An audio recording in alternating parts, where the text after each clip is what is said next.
მიმოხილვას წავიყვანე კოტე კემულარია.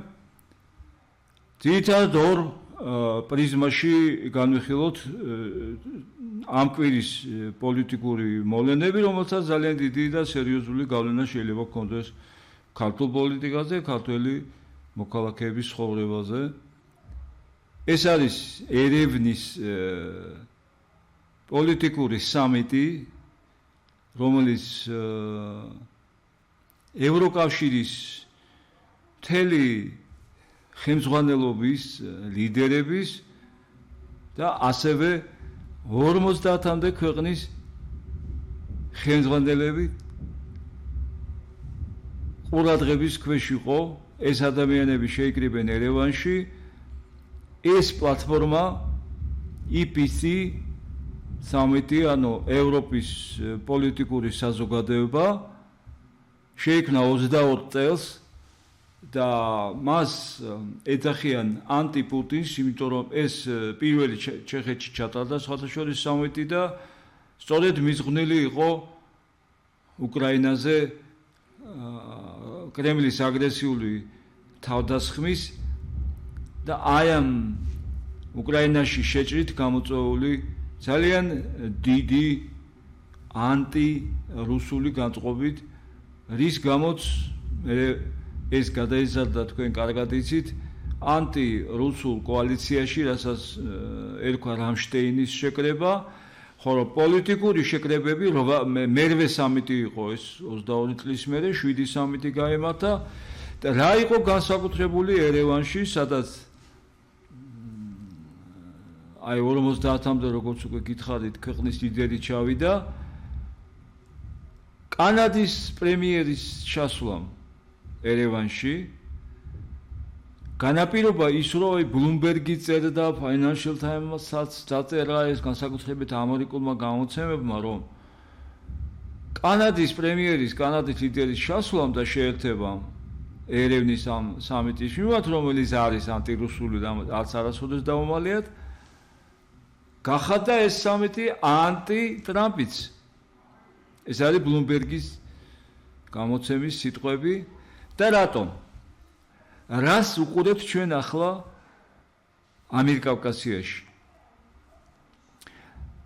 ტრამპის ხელისუფლება პრაქტიკულად ჩაეხსნა რუსეთ-უკრაინის დარეგულირების, როგორც თვითონ ეძახდნენ, ანუ სამშვიდობო მოლაპარაკების საკითხს, ვინაიდან ვერანაირად ხელშესახები შედეგი ვერ დადო უიტკოფის და კუშნერის მუდმივმა სიარულმა მოსკოვში, პუტინთან გამართულმა რაღაც სუფრებმა თუ მოლაპარაკებებმა, მათ შორის აი ეს კირილ დიმიტრიევი, რომელიც ასევე ბიზნესმენია, არ არის არანაირი პოლიტიკოსი, ცხოვრობდა 11 წელი და მას ჰქონდა ასეთ ოლიგარქიულ დიდ წეებთან ნიუ-იორკში, ვაშინგტონში, ბიზნესებით საერთო ინტერესები, აც თუ ისე გამჭვირვალე, რბილად ვთქვათ.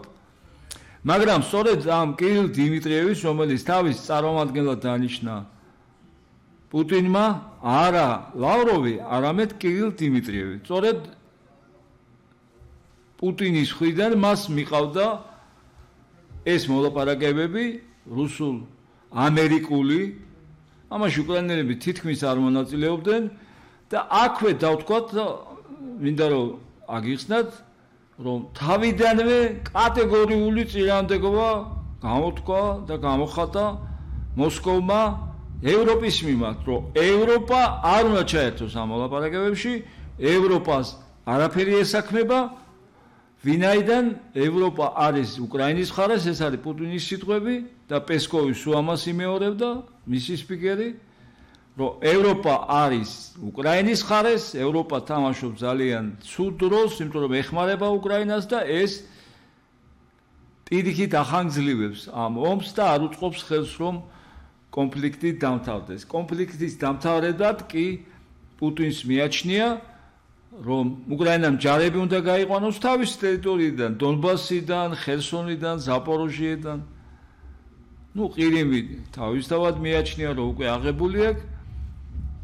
უკრაინა, რა თქმა უნდა, ამას არ იზიარებს, არც აპირებს და აი ასეთ ვითარებაში ერევანში, რომელიც თავის უკანა ეზოდ მიაჩნდა კრემლს და აც თუ ისე უსაფუძვლოდ დღემდე არიან იქ რუსი სამხედროები გიუმრიში დგას რუსის ჯარი აც ისეთი შემადგენლობით უკვე არა როგორც იყო ადრე ნაიდან თუ რამე ღირებული იყო იქ ყველაფერი წაიღეს ფრონტზე უკრაინის ფრონტზე მაგრამ ჯარისკაცები არიან და პლუს თურქეთსა და ირანთან საზღვრებს დღემდე რუსი ჯარისკაცები იცავენ ამავე დროს ერევანი სომხეთი არის ჯერჯერობით ყოველ შემთხვევაში ODKB-ს წევრით და ევრაზესის ეკონომიკური ერთიანის საბჭოს წევრი, რომელიც რაღაცა მოსკოვის მიერ მოიაზრება როგორც ყოფილი საბჭოთა კავშირის ერთგვარი მაკეტი ეკონომიკური.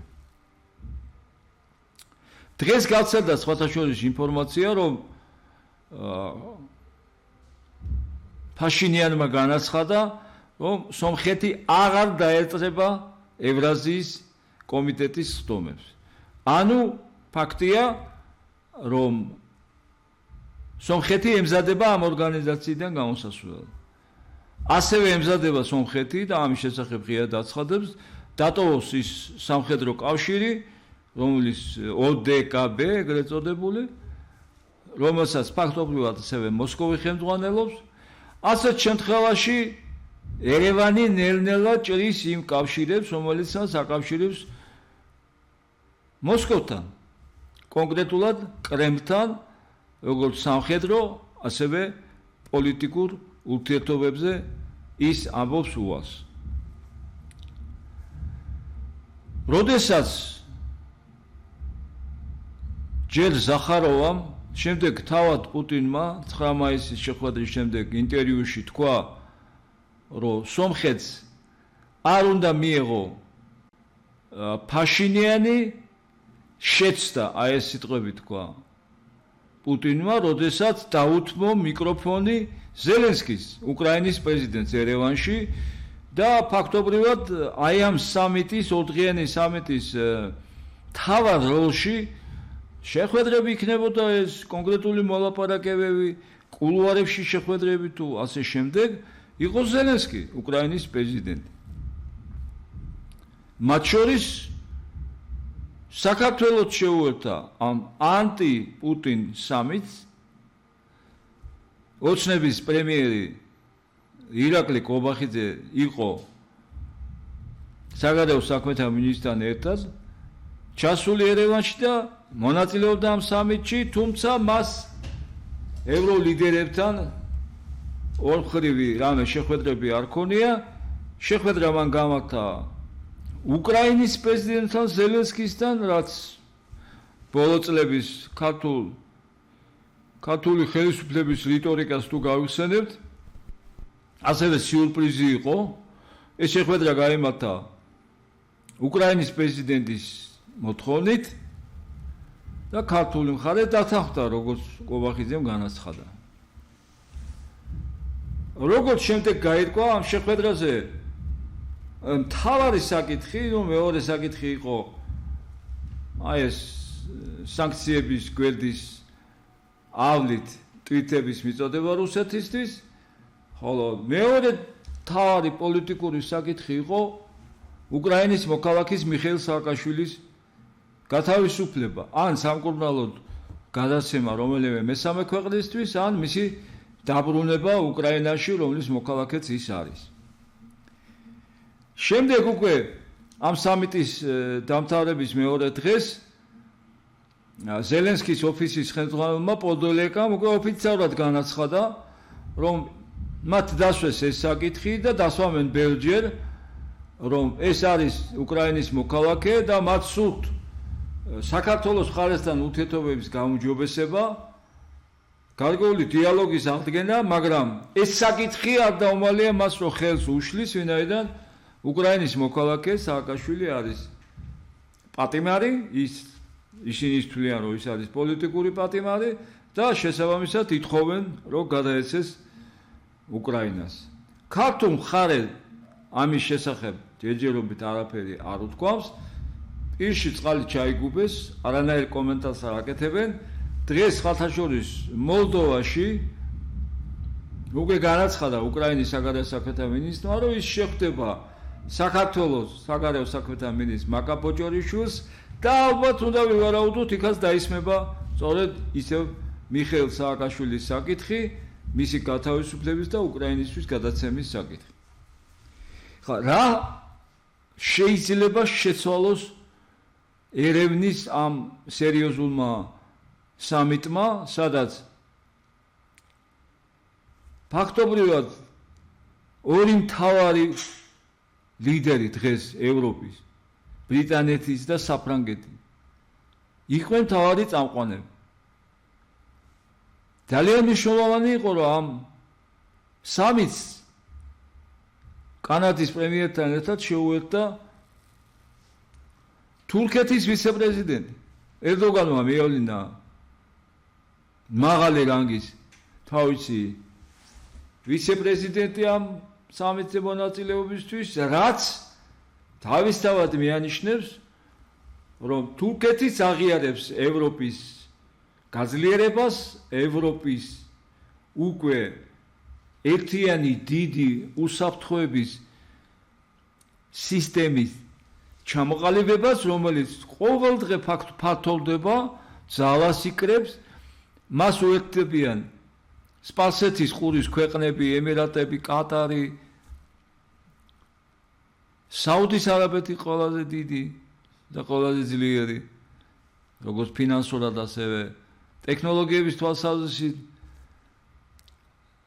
იორდანიაც, ბაჰრეინი, სირიაც მათ შორის და აი აქ თამაშობს მთავარ როლს უკრაინა. როდესაც არ მალავენ სპარსეთის ყურის ქვეყნები, რომელიც ამერიკის პარტნიორები იყვნენ და სწორედ ამერიკული სამხედრო ტექნოლოგიების იმედად იყვნენ, რომ ირანიდან გაშვებული დრონები თუ რაკეტები მათ ვერ დააზიანებდა, იმიტომ რომ საჰაერო თავდაცვის ამერიკული სისტემები იყო განლაგებული მათ ტერიტორიაზე. ეს ასე არ მოხდა. ძალიან დიდი ზიანი მიადგა ყველა ქვეყანას თითქმის სპარსეთის ყურის, რომელსაც შეუტია ირანმა, მან გაანადგურა ფაქტიურად და ასევე მილიარდობით ზიანი მიაყენა ამერიკის შეერთებული შტატების სამხედრო ბაზებს სპარსეთის ყურის ქვეყნებში და ძვირად ღირებული, ეგრეთ წოდებული პატრიოტის სისტემის ჰაერსაწინააღმდეგო სისტემები ძალიან მალე გამოვილია სამწუხაროდ და აი აქ დაინახეს სპარსეთის ყურის ქვეყნებმა საჭიროება, რომ მოეწვიათ ოფიციალური ვიზიტით ზელენსკი, ჩავიდა ემირატებშიც, საუდის არაბეთშიც, კატარშიც, სირიაშიც და დადო და გააფორმა მათთან სამხედრო თანამშრომლობის შესახებ ხელშეკრულებები. ეს უკრაინის ძალიან დიდი მიღწევაა, მაგრამ ეს ამავე დროს არის ევროპის გამარჯვებაც, იმიტომ რომ ზელენსკის უკან თქვენ კარგად მოგეხსენებათ დგას უკრაინის უკან დგას ევროპა. ამერიკა მუდმივად ამას გაიძახის და რუსეთიც მათ შორის, ხო? და უკრაინა თავისი მაღალ ტექნოლოგიური მიღწევით ეს არის საოცრება, მათ შექმნეს იაფიანი დრონების მილიონობით ეგზემპლარი, რომელიც როგორც თავდასხმის საშუალება ისეც გამოიყენება, როცა მძიმე დრონებზე, შორს მოქმედ დრონებზე არის საუბარი, მაგრამ კიდევ უფრო მიმზიდველი, აი, სპარსეთის ყურისთვის და ახლა უკვე ამერიკას დაინტერესდა ამით და თავად ევროპისთვისაც არის ეგრეთ წოდებული ინტერსეპტორები, გადამჭერი დრონები, რომელიც აი ესე გუნდური პრინციპით ბევრი ერთად ხდებიან, აი დღეს ყველაზე დიდი ზიანი მიაყენა სპარსეთის ყურეს შახიდებით ირანმა, ეს არის მძიმე შორსმოქმედი დრონები, რომელიც უფრო ნელა მოძრაობენ ვიდრე უკრაინული გადამჭერები. აი ესენი ანადგურებენ სწორედ ამ შახიდებს და ეს წარმატება მათ უკრაინელებმა გაჭირვება მაჩვენე, გაქცევას გაჩვენე პრინციპით, სწორედ შეისწავლეს კარგად და მათ ინჟინერების და მათი ტექნოლოგიების დახმარებით აი ამ წლების განმავლობაში უკვე მეხუთე წელია ეს ომი მიმდინარეობს და იცით ძალიან კარგად თვითფასო ტელემაყურებლებო რომ ომის ვითარება აჩქარებს ხოლმე ამ ტექნოლოგიური მიღწევებს ხომ რომ თავი გადაიჩინო, მოსახლეობა გადაიჩინო, ხო? იხსნება ამ დროს ის ბარიერები, უწყებების, რაღაც იქ ნებართვები და ასე შემდეგ და აი ამ ომის პირობებში როგორც ქირურგია ვითარდება, ხო? ძალიან სწრაფი ტემპებით, აი ესე ვითარდება იარაღის წარმოების, მათ შორის ანტი საჰაერო თავდასხმების შესაძლო საშუალებები, რომელიც იქვე იტესტება ამ სამხედრო შეტევების დროს და ძალიან მალე ღებულობს რეალურ ფორმას. აი უკრაინელების მიღწევა სწორედ ეს არის, მხოლოდ მათ მსოფლიოში გააჩნიათ ეს საშუალებები, იაფიანი, რომელიც არა მაგათად პატრიოტი სულ ახლა ირკვევა ქონიათ 750 ცალი სპარსეთის ყურეში. ყველა ქვეყანას ერთად. ხო და მოგიდგენიათ? რა ცირე რაოდენობა და როგორ თუ ადრეში დამთავრდებოდა ეს კონფლიქტი კიდე შეიძლებოდა რომ გაენაწილებინათ, მაგრამ როცა ეს გაგრძელდა თვეების განმავლობაში, აღმოჩნდა რომ პატრიოტის წარმოება ადვილი არ არის. ყოველ შემთხვევაში ის 100,000-ობით ცალი ამერიკაში 1000-ას არის წარმოებოდა, იქ იყო ლაპარაკი 2500 ეგზემპლარზე სულ, ხო? იგი პრაქტიკულად დღეს მხოლოდ უკრაინას შეუძლია დაამზადოს შესაბამისი ინვესტიციების მიწოდების შემთხვევაში და ეს ინვესტიციები აქვს სწორედ აი ამ ოქროს სამკუთხედის არაბეთის ქვეყნებს და ისინი არ დაიშურებენ რა თქმა უნდა მილიარდებს რომ ეს ტექნოლოგიაც ის ოპერატორებიც უკვე ეს ოპერატორები მუშაობენ სპარსეთის ყურის ქვეყნებში მათ შორის მუშაობენ ევროპაში იმ საწარმოო საშუალებებთან ერთად რომელიც გამოუშვებენ ამ იაფიან დრონებს მილიონობით ეგზემპლარად ბატონებო და დაცული იქნება სწორედ ეს ქვეყნებიც მათ შორის ევროპის ქვეყნებიც ხო ეხლა კანადას დაინტერესდა ამით ახლა უკვე თურქეთსაც დაინტერესებს ეს ანუ ევროპამ ოფიციალურად მიიწვია უკრაინა აი ამ კოლგის დიდი ევროპული უსაფრთხოების სისტემის ნაწილად შემადგენელ ნაწილად ანუ ერთ-ერთი მდგენელი ამ დიდი უსაფრთხოებისა მთლიანი ერთიანი ევროპის ხდება უკრაინა. თავისი თითქმის მილიონიანი გაწვრთნილი და ესეთი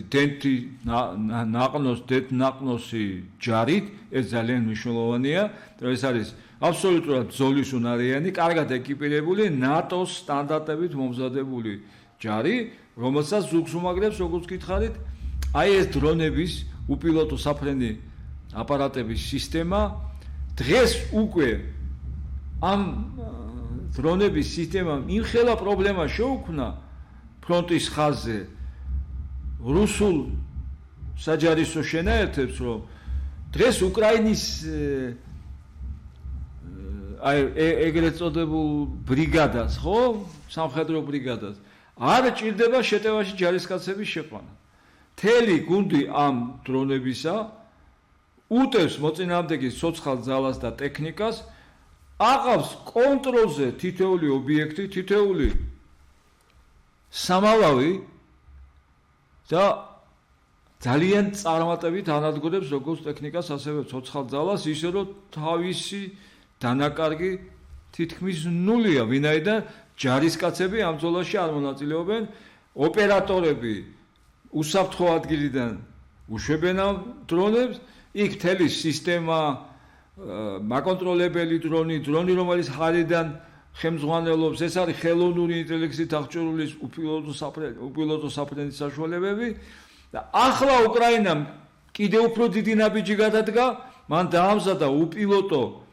მანქანები, სამხედრო, როგორც დაზერვის, ასევე შემტევი, რომელსაც ასევე ჯარისკაცების გარეშე უკვე დისტანციურად მართავს და როგორც დაზვერვას ასევე სამხედრო ოპერაციებს უკვე ეს მანქანები აწარმოებენ.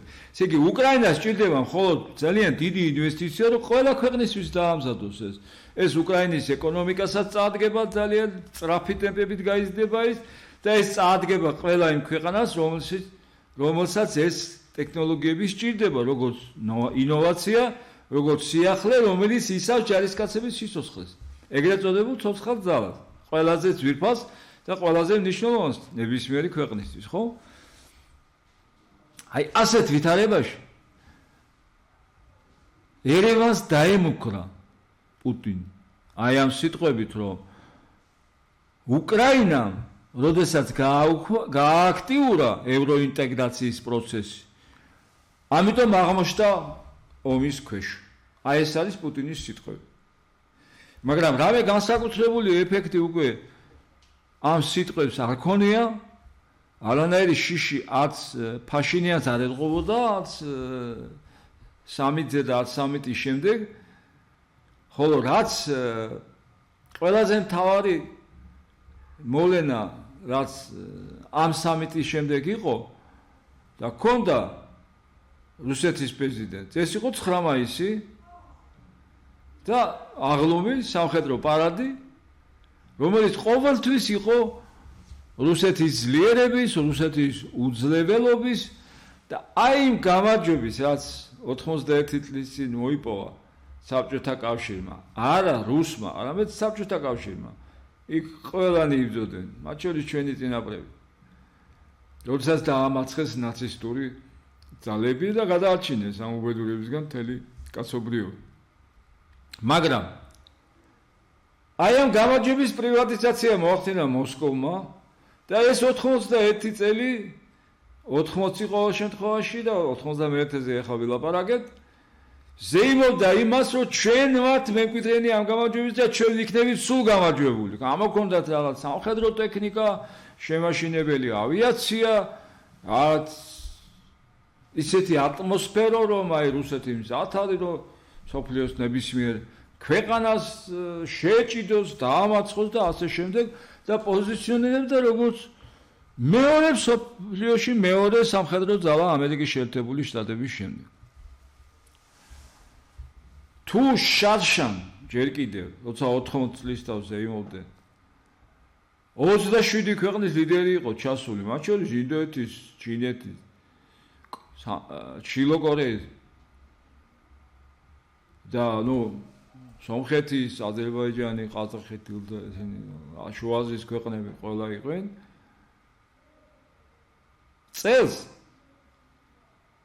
უცხო ქვეყნის წარმომადგენელი როგორც ასე იყო მხოლოდ ფიცო, სლოვაკეთის პრეზიდენტი, რომელიც ორბანის კრახის შემდეგ არის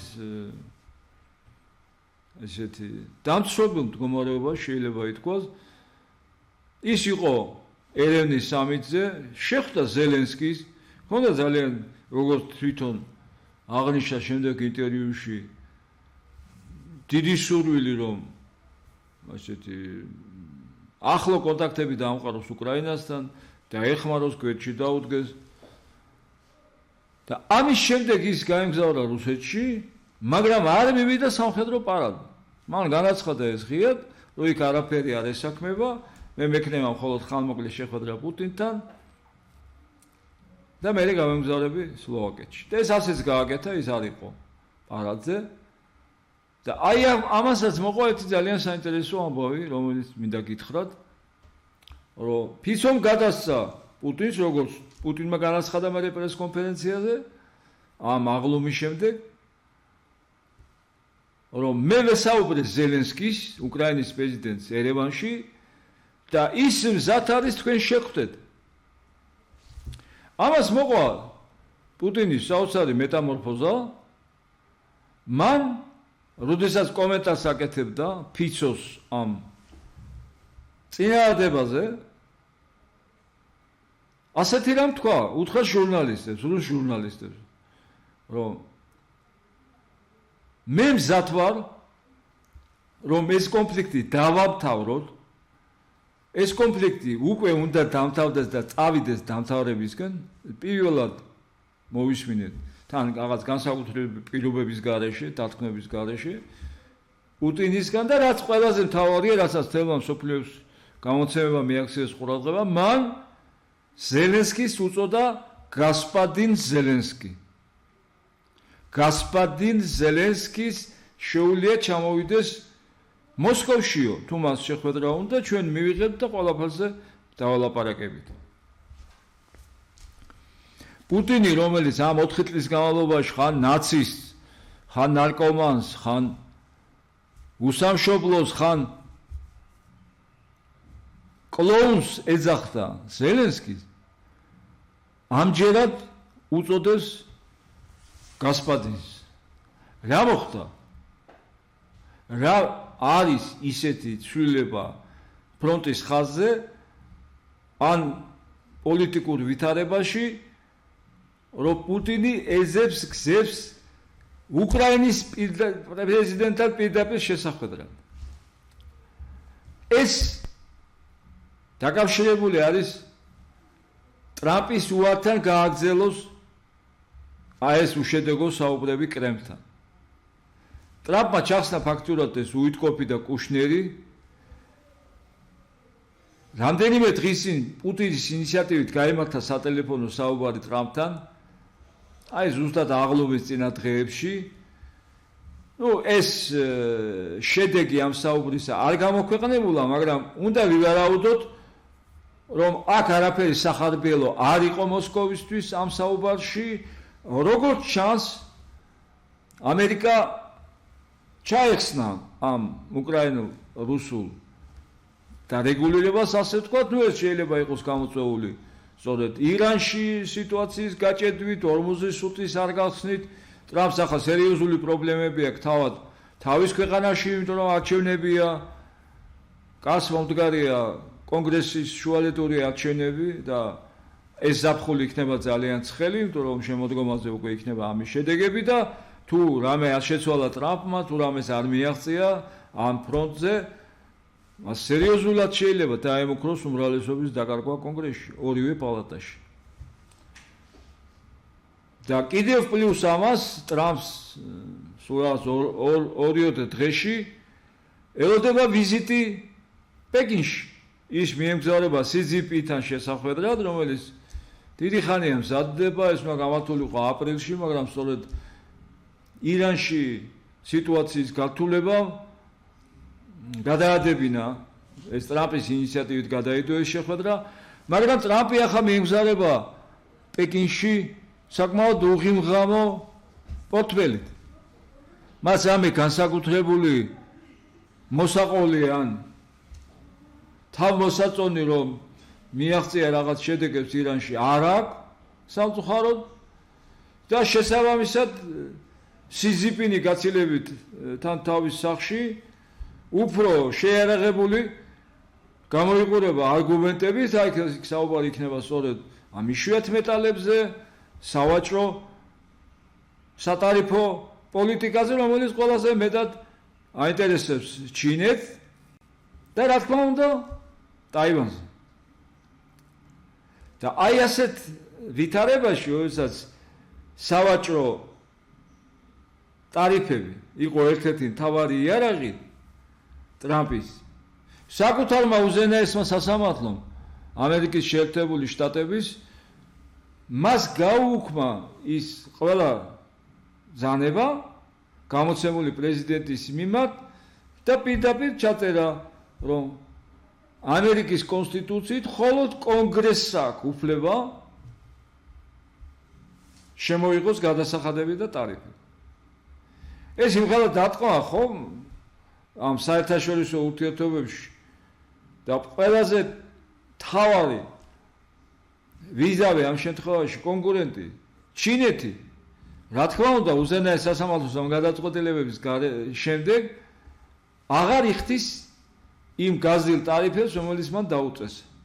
ანუ ტრამპს იმის ბრავირება ახლა პეკინში, რომ თუ არ დამეთანხმებით, თუ ჩემს წინააღმდეგებს არ გაითვალისწინებ გაზრდილ ტარიფებს, აღარ შეუძლია და იმ უზენაეს სასამართლოს გადაწყვეტილებას მოყვა კიდევ ერთი კონკრეტული გადაწყვეტილება უკვე ფედერალური სასამართლო კოლეგიის, ეს სულ რამდენიმე დღის წინ იყო, 5-6 დღის წინ, სადაც ასევე იქნა მიღებული გადაწყვეტილებები, რომ პრეზიდენტს არ აქვს უფლებამოსილება, არ გააჩნია მას ეს უფლებამოსილება, რომ ტარიფები შემოიღოს კონგრესთან შეთანხმების გარეშე. აი ასეთ ვითარებაში ბატონო გადმოვიდეთ ახლა საქართველოზე და მინდა ვისაუბროთ თქვენთან ერთად რა ვითარების და რა კონკრეტული გამოწვევების წინაშე დადგა საქართველოს ხელისუფლება, ჩვენი ქვეყანა, რომელიც აქამდე მომართული იყო სწორედ ამაზე, ტრამპი მოვა, გვეშველება, ტრამპი დაალაგებს, რომელიც აქამდე მომართული იყო იმაზე, რომ ტრამპის და პუტინის მოლაპარაკებები დასრულდებოდა დიდი წარმატებით, რომ უკრაინას უკან დაახევინებდნენ და ასე შემდეგ, ეს ყველაფერი ასე არ მოხდა. დღეს თუ ვინმე არის მონგებიან ვითარებაში, ვინმე არის უფრო გაძლიერებული, არის უკრაინა. და სპეციალისტები, მათ შორის ევროპელი სამხედრო სპეციალისტები პირდაპირ წერენ და ამაზე The Economist წერდა 2 დღის უკან საკმაოდ დიდი და სერიოზული არგუმენტებით, რომ ბოლო 1 თვეში როგორც ამ 3 წლის განმავლობაში არ მომხდარა, უკრაინამ უკან დაახევინა 113 კილომეტრით რუსის ჯარს. უკრაინამ დაახევინა უკან. ანუ უკრაინამ თავისი მიწები დაიბრუნა 113 კილომეტრის მანძილზე, სიღრმეში. ეს წარმოუდგენელი რაღაცა იყო. თუნდაც წარმოუდგენელი იყო ერთი თვის უკან, როდესაც საგაზაფხულო შეტევას გეგმავდა რუსეთი, როცა საუბარი იყო, რომ რაღაც არ ნახულ საერთოდ ესეთ მძლავრ რაკეტების წვიმას დაახლდნენ თავს კიევს, სხვა ქალაქებს და იზოლირებული გახდებოდა ზელენსკი, რომ დანებებულიყო და კაპიტულაცია გამოაცხადებდა და ჩვენ ხედავთ სულ სხვა სურათს, რომ პუტინი ხდება უფრო მორჩილი, პუტინი ითხოვს შეხვედრას მათ შორის ყველაზე გასაკვირი რაც იყო, პუტინმა ახსენა შეხვედრა მესამე ქვეყანაში. ანუ თუ გასპარდინ ზელენსკი პუტინის სიტყვებით რო ვთქვათ, არ თანხდება მოსკოვში ჩასვლას და გასაგებია რომ ის ამას არ დათანხმდება, მაშინ ის მზად არის რომ შეათანხმოს მესამე ქვეყანა და აქ კიდევ ერთი საგვირველება მზად არის ამაში ჩართოს ევროპა. ანუ პუტინი ალაპარაკდა, ის პუტინი რომელიც კატეგორიულად ითხოვდა რომ ამერიკა მოსკოვის რუსეთის მოლაპარაკებებში არავითარ შემთხვევაში მაგიზას არ უნდა გაგარებოდნენ ევროპელები. ახლა მზად არის გამოთქვამს ამ მზადყოფნას, რომ ევროპელებთან დაждდეს მათ შორის ზელენსკისთან შეხვედრის მოსამზადებლად. ერთ-ერთზე, ან ევროპელების მონაწილეობით. და მან დაასახელა საკონტაქტო პირისკი 10 მაისს, ანუ გუშინ, პუტინი ამბობს ასეთ საოცრებას, ეუბნება ჟურნალისტებს, რომ აი მაგალითად შროდერი, გერხარდ შროდერი, ყოფილი კანცლერი, რომელიც ყველა ვიცით, რომ პუტინთან ძალიან კაი ურთიერთობებშია.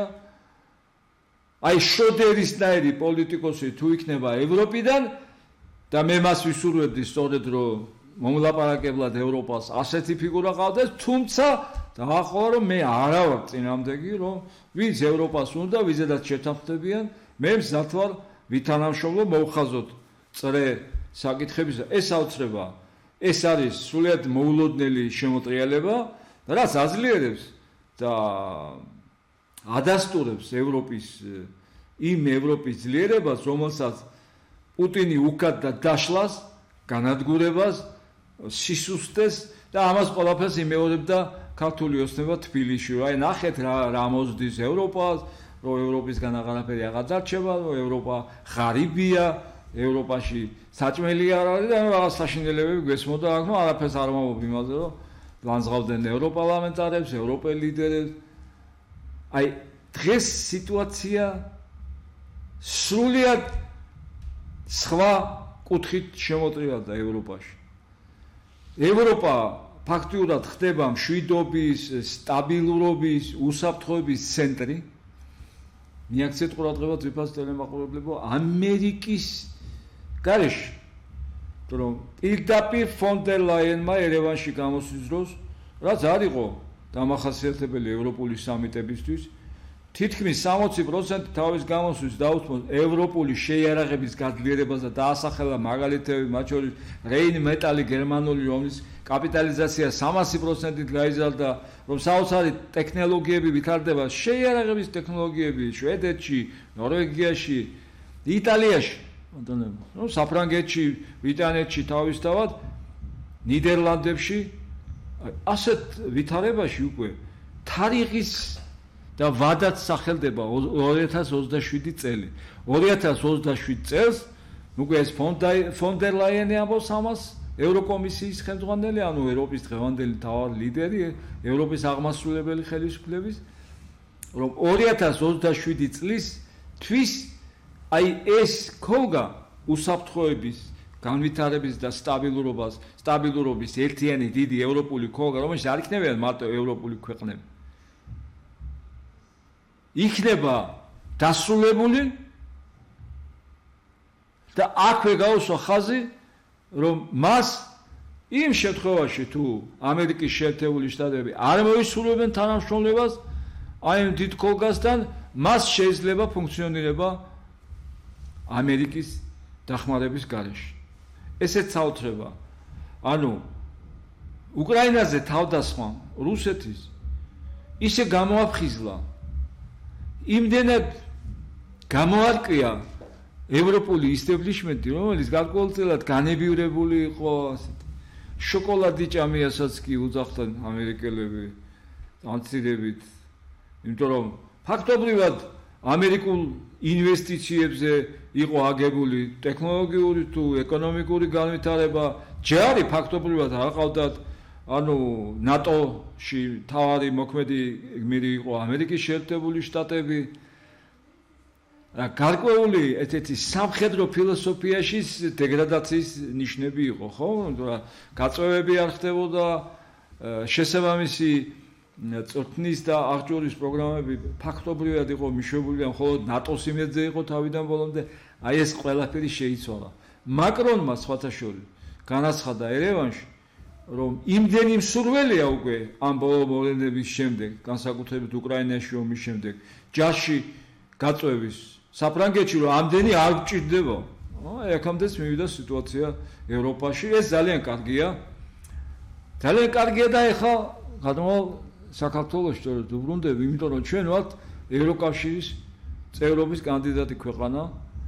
ჩვენი მოსახლეობის 80% სწორედ სურს და ეს არ იმალება, ეს ვიცით და დღესაც ჩვენი აქტიური მოქალაქეები დგანან რუსთაველს და ზუსტად ამას ითხოვენ, რომ მათ სურთ ევროკავშირის და ევროპის დიდი ოჯახის წევრობა და აი ასეთ ვითარებაში საქართველოს ხელისუფლება, ოცნების ხელისუფლება ჩადის ერევანში, ითხოვს ლიდერებთან შეხვედრას, მაგრამ მათ არავინ ესეთი ოფიციალური ომხრივი შეხვედრა არ ქონიათ, იქ მაკრონმა ჩამოართვა ხელი რაღაც ტელეფონში, რაღაც ორწამიანი გადალაპარაკება იყო, მაგრამ ეს შეხვედრა, სადაც შეიძლება დასმულიყო საკითხი, ქართულ ევროპული გადატვირთვის, როგორც ამას თავად კობახიძე ეძახის, ასეთი რამ არ ყოფილა და არც იქნება, როგორც ევროპელი ლიდერები ამობენ, სანამ თბილისში არ შეიცვლება სიტუაცია, სანამ არ განთავისუფლებიან პოლიტიკური პატიმრები, სანამ უარს არ იტყვის დრაკონულ კანონებზე ტროტუარზე დგომის გამო, რომ სტუდენტ გოგონებს იჯერენ, თანაც ლამის აუდიტორიებიდან გამოყავთ თუ უნივერსიტეტების ეზოებიდან მიყავთ უკვე ბორკილებს ადებენ 20-21 წლის გოგოებს, სტუდენტებს, რომელიც სემინარებზე და ლექციებზე უნდა დაბრუნდნენ, ეზოებში ადებენ ბორკილებს უნივერსიტეტის და რატომ? იმიტომ რომ ტროტუარზე იდგა თურმე და პროტესტს გამოთქვამდა. აი ესეთი კანონი გვაქვს, ასეთი კანონი მიიღო ოცნება და ამ კანონით მიემგზავრებიან სამიტზე, ევროსამიტზე და ამ კანონით უნდათ ფონ დერ ლაიენს შეხვდნენ, კაია კალას, მაკრონს, კირ სტარმერს, ბრიტანეთის პრემიერს და ასე შემდეგ. ევროპა ეუნება პირდაპირ, ეს არ მოხდება. ახლა ბურთი არის თქვენს მოედანზე, ეს ასე ეუნება, ასე მიმართავს სწორედ დღეს ოცნების ლიდერებს და თავად პირად იძინა ივანიშვილს, რომ თუ თქვენ გინდათ, მართლაც გინდათ ევროპისკენ შემოbrunება და იმ დიდ ძალასთან, რომელიც ევროპაში ყალიბდება, შეერთება, ისე როგორც უკრაინა ფაქტიურად წევრია ამ დიდი ძალისა და ამის ფორმალიზება უკრაინას თითქმის არ სჭირდება არაფერში, რომ გახდება ოფიციალურად წევრი, არ გახდება, ის ერთ-ერთი მთავარი მოქმედი ფიგურაა უკვე ევროპის უსაფრთხოებისა და აი ამ თავდაცვის სისტემის. ერთ-ერთი მთავარი მდგენელი. ხო წარმოგიდგენიათ, რამხელა როლი აქვს მას უკვე, რამხელა პატივისცემა აქვს და რამხელა აღიარება აქვს, ხო? აი საქართველოსაც, რომელიც არის ევროკავშირის წევრობის კანდიდატი ქვეყანა, ან უფრო დაწინაურებული, ხო? თუ ამ ნაბიჯებს გადადგამს, ანუ დემოკრატიულ ფაქტობრივად სტანდარტში ჩაჯდება, აქვს შანსი, რომ რაც შეიძლება მოკლე დროში ევროპაში გახდეს ერთ-ერთი ის ძალიან მნიშვნელოვანი წვლილის შემტანი ამ როგორც ინტელექტუალურ სფეროში, ასევე თავად პოლიტიკურ და ეკონომიკურ განვითარებაში. ამისთვის ევროპაში ყველა მზად არის, აქ არ არის მზად თბილისში სამწუხაროდ პოლიტიკური ისტაბლიშმენტი. ისინი მაინც გამოდიან იმ პოსტულატიდან, რომ ევროპაში უნდა მიგვიღონ ჩვენი პირობებით, ჩვენი წესებით. რომ უხსნიან ევროპელი დიპლომატები, ევროპელი ლიდერები, რომ ჩვენ კი არ გაგვიკეთებია განაცხადი თქვენ გაწევრებაზე ევროპაში. თქვენ შემოიტანეთ პატივცემულე ბატონებო, პატივცემულო საქართველოს ლიდერებო, თქვენ შემოიტანეთ განაცხადი 2024 წელს, რომ გინდათ გახდეთ ევროკავშირის წევრი. კეთილი ინებეთ და ის სტანდარტები, ის წესები, ის ძირითადი დადგენილი პირობები, რაც აქვს ევროკავშირის შემავალოს და ქვეყანას, უნდა გაითვალისწინოთ, უნდა მოახდინოთ ჰარმონიზაცია კანონმდებლობის და ასეთ შემთხვევაში თქვენ გახსნილი გექნებათ კარები, რომ გახდეთ ამ დიდი გაერთიანების წევრი და ისარგებლოთ ყველა პრივილეგიებით, უფლებებით, ინვესტიციებით, ტექნოლოგიებით, რაც ამ დიდ გაერთიანებას აქვს და ნამდვილად აქვს ეს ამ დიდ გაერთიანებას და ამას ახლა უკვე განსაკუთრებით თვალსაჩინოდ აღიარებს მთელი მსოფლიო. ჩვენს წინაპრებს, ძვირფასო ტელემაყურებლები, აქვთ ერთი დატოვებული ჩვენთვის ძალიან მნიშვნელოვანი ფილოსოფიური ხმულება. რომელ ქვეყანაში წახვალ, იქაური ქურდი დაიხურეო. აბა ზენდი წინაპრები ყავდა, ხო? და შეიძლება ახლა მაინც თუშური ქურდით ან მეგრულით ან გურულით, არის ხევსურულით, რომელიც შესანიშნავია, ძალიან მომწონს მე თვითონ. ხო? მაგრამ მაინც და მაინც პარიზში მოისურვო, რომ დელეგაცია გამოაწყო აი ესე ამ ქუჩი ან სხვა და ამ შემთხვევაში რომ განატანითი მნიშვნელობით იგულისხმება ეს პოლიტიკურ ქუძია საუბარი. რომ ქართული პოლიტიკური ქუდი რო ტროტუარზე ვიჭერთ ხალხს და ტროტუარზე არ შეიძლება პროტესტის გამოთქმა. აი ამით წავიდეთ ევროპაში და ვინ კითხავს ევროპას ჩვენ რადგან ამით მოდივართ, ესე იგი ტაშონა დაგვიკრათ, ესე იგი უნდა გვაღიარონ რომ პაპუაშვილის და კოვახიძის ეს აღმოჩენა, ეს გამოგონება, რომ ტროტუარზე დგომა და პროტესტის გამოხატვა არ შეიძლება, უნდა მიიღოს შვიდად ევროპამ და უნდა დამორჩილდეს, ასე ვთქვათ ამან. ეს ასე რა თქმა უნდა არ მოხდება. ჩვენ სამწუხაროდ ისევად მოწმენი რომ ევროკავშირმა ერევნის სამიტის შემდეგ თავის ევროპარლამენტის რეზოლუციაში ძალიან მძიმე რაღაცები ჩაწერა ისე საქართველოს მიმართ, იმიტომ რომ არაფერი არ იცვლება სიკეთისკენ და იქ პირდაპირ მოხდა უკვე პერსონალურად ბიზინა ივანიშვილის გვარი, მისი ოჯახის დასანქცირების საკითხი და თუ გავითვალისწინებთ იმას, რომ ივანიშვილს ორბანი აღარ ყავს უკვე ბრიუსელში და ორბანს არ შეუძლია უკვე და მაგიას ახალ პრემიერს, რომელიც 2 დღის უკან დაამტკიცეს ერთხმად ბუდაპეშტში არ სურს დღეს უკვე ორბანის მოგვარია საგარეო საქმეთა მინისტრი ქალბატონი ბუდაპეშტში და მან დღეს განაცხადა, რომ უნგრეთი აღარ გააგრძელებს იმ პრაქტიკას, როდესაც ის ვეტოს ადებდა საერთო ევროპულ გადაწყვეტილებებს, ეს აღარ მოხდება. თუ ეს აღარ მოხდება, ძვირფასო ტელემაყურებლებო, მაშინ ივანიშვილი და მისი ვეზირები, მისი თარობის წევრები და პარლამენტის მილიონერი წევრები და ასევე მედიაც და ესეთი პატარა ოლიგარქები, რომელიც ამ გარემოცვას ფაქტობრივად ბიუჯეტიდან მოპარული ფულით ამშვენებს, ემუქრებათ სერიოზული საფრთხე, უკვე ძალიან რეალური, რომ ამ ასეთი წინააღმდეგობით ევროპარლამენტმა მიმართა ევროკომისიას და ევროკომისიას შეუძლია დაადოს ეს სანქციები. ევროკომისია უფლებამოსილია უბრალოდ კონსენსუსით მიიღება მოგეხსენებათ 27 ქვეყნის თანხმობა იყო ამის საჭირო და სწორედ ორბანი და მას ყვებოდა ამ დროს ფიცოც სლოვაკეთიც და ისინი ეს ორი ქვეყანა როგორც წესი ბლოკავდა ნებისმიერ სანქციას, ნებისმიერ რესტრიქციას, აკრძალვას, რომელიც მოდიოდა ევროკავშირიდან, როგორც საქართველოს მიმართ, ისევე ბელორუსიის და რუსეთის მიმართ. ეს იყო ძირითადად ბოლო წლების განმავლობაში ორბანის მთავარი ფუნქცია, რის გამოც ის მიღებული იყო მოსკოვში როგორც სასურველი სტუმარი და საქართველოში ხო ვიცით რომ ღარიბაშვილი ოჯახებით მეგობრობდა მასთან.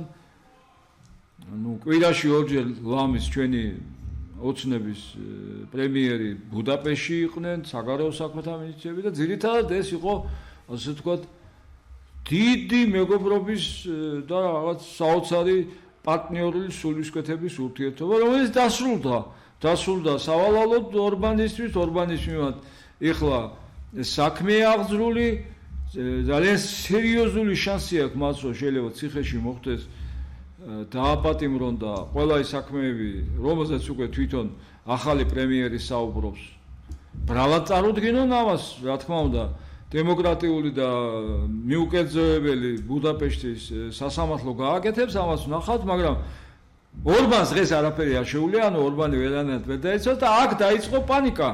აქ დაიწყო შიშები უკვე შიგნით, როგორც მოსკოვში, რომელსაც მოუნდა ხა ევროპასთან მოლაპარაკებები, ხო? იმიტომ რომ ისინიც დაუცველები არიან.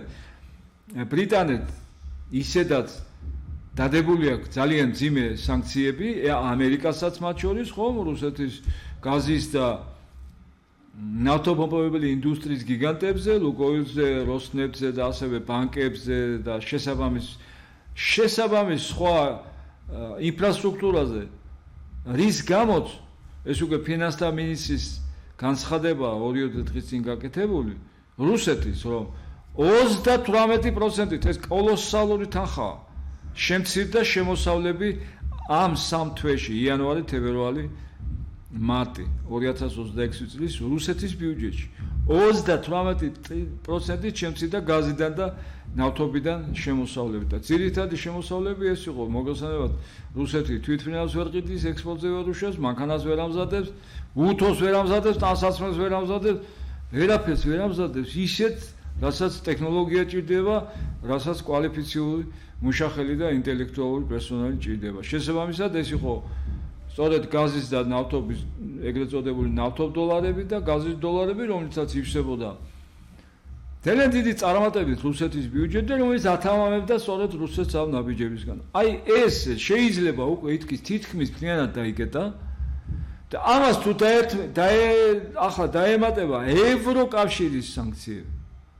ევროკავშირის პირდაპირ სანქციები, იმიტომ რომ რაღაცა აი დროჟბა მაგალითად ხო ნავთობსადენი იქიდან მიდიოდა ევროპაში და ამერიკის შეერთებული შტატებმა რამდენჯერმე დასვა ეს საკითხი მიმართა ევროკავშირის ქვეყნებს რომ დაკეტეთ ეს, მაგრამ სწორედ ორბანის სანქციების საწინააღმდეგო ვეტოები უშლიდა ამას ხელს, ახლა ვერაფერი ვერ შეუშლის, ხო? ორბანი აღარ არის ევროკავშირში ეცულოვნებაა უნგრეთის ახალმა მთავრობამ პირდაპირ თქვა, რომ ის ევროკავშირის ერთიანი გადაწყვეტილების წინააღმდეგ არასოდეს აღარ წავა, აღადგინეს ბუდაპეშტში პარლამენტის შენობის წინ ევროპის დროშა ჰქონდა ჩამოხსნილი ორბანს. ანუ პარლამენტის წინ დიდი დროშა, რომელიც ყოველთვის ეკიდა ორბანს ჰქონდა მოხსნილი და ახლა აღადგინეს ისევ ფრიალებს ევროკავშირის დროშა უნგრეთში პარლამენტის შენობის მთავარ კედელზე და ეს იმას ნიშნავს, რომ საქართველოშიც რუსეთთან ერთად გაჩნდა ეს შიშები, რომ თუ ეს რეზოლუცია ხმათა უმრავლესობით და დიდმა უმრავლესობამ მისცა და დამატკიცა ეს რეზოლუცია, რომელიც საქართველოს ეხებოდა და საქართველოს მაღალი ჩინოვნიკების და თავად ბიზნდა ივანიშვილის ოჯახის მიმართ სანქციების დაწესებას ეხებოდა. ეს უკვე აღსრულებისთვის გადაეცა ევროკომისიას. ხოლო ევროკომისიას სრული უფლებამოსილებით სარგებლობს, რომ ეს სანქციები დაადო.